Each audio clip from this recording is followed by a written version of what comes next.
So second law in component form. So the basic idea is force changes the component of the velocity only along the direction of the force. Right? So with that basic funda, what I want to show you guys is the following. So first thing is your rectangular component of, we'll start off with force, which is given by force along the x-axis, force along the y-axis, and force along the z-axis. Similarly, momentum along the x-axis, momentum along the y-axis, and momentum along the z-axis. Then we have acceleration, which is equal to acceleration along the x-axis,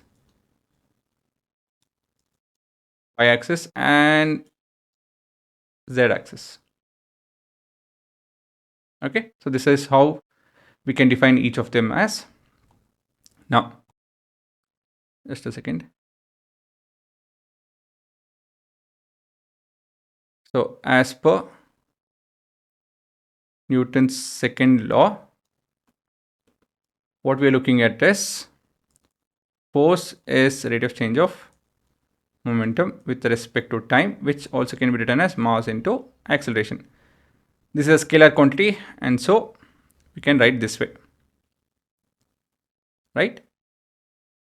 So if I happen to relate, okay, if I happen to equate 1 and 2 and 3 and all of this, I'll be able to map, right? So from 1, I'll call this as 2, and 3, and I can call this as 4.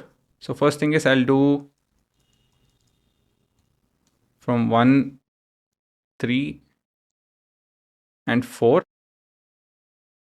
I'll be able to write f of x I cap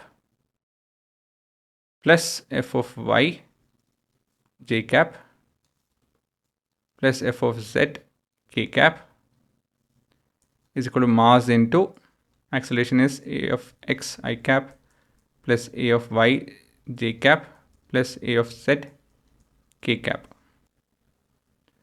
Now if I use distributive property, that you guys can complete it, so on and so forth. There's one more step that we have to write that I'm not writing. Now I'll write on comparing the respective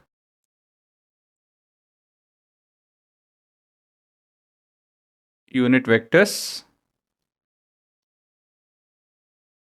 What do you find? F of x is equal to m of m times of a of x, right? I cap is related to I cap. Okay, so this is your I cap components, I cap coefficient in some sense. Then actually technically they are f of y is equal to m times of ay. This is j cap related elements. And we have f of z is equal to m times of az.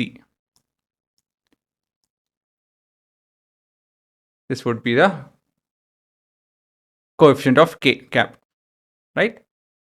So I hope you guys have learned about your unit vectors and stuff. So you'll be able to understand what is ijk. If not, you're just looking at something and it will not make sense. For this, you need to know vectors properly. So what we are trying to tell is key every aspect, every component of force has an effect on that component only. That is, anything along the x-axis will have effect only along the x-axis. Anything along the y-axis will have effect only on the y-axis. Anything along the z-axis will have effect only on the z-axis.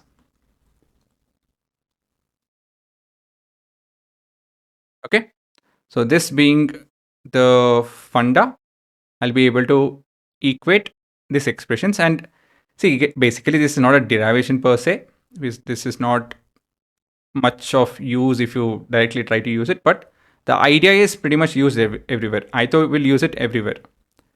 I look at each direction, I look at the force acting in that direction, I look at the acceleration, I look at the velocity in each direction. I will break down the vector into its component form along the x-axis, y-axis, z-axis, then look at all of the components part by part, force, velocity, acceleration, right, displacement, and all of that will be considered in each direction, and that's how we'll be able to solve a question. So that's all we are trying to write over here. Nothing fancy. Don't try to memorize this. It will not make sense. Okay, so you can pause, write this down, and write this as well.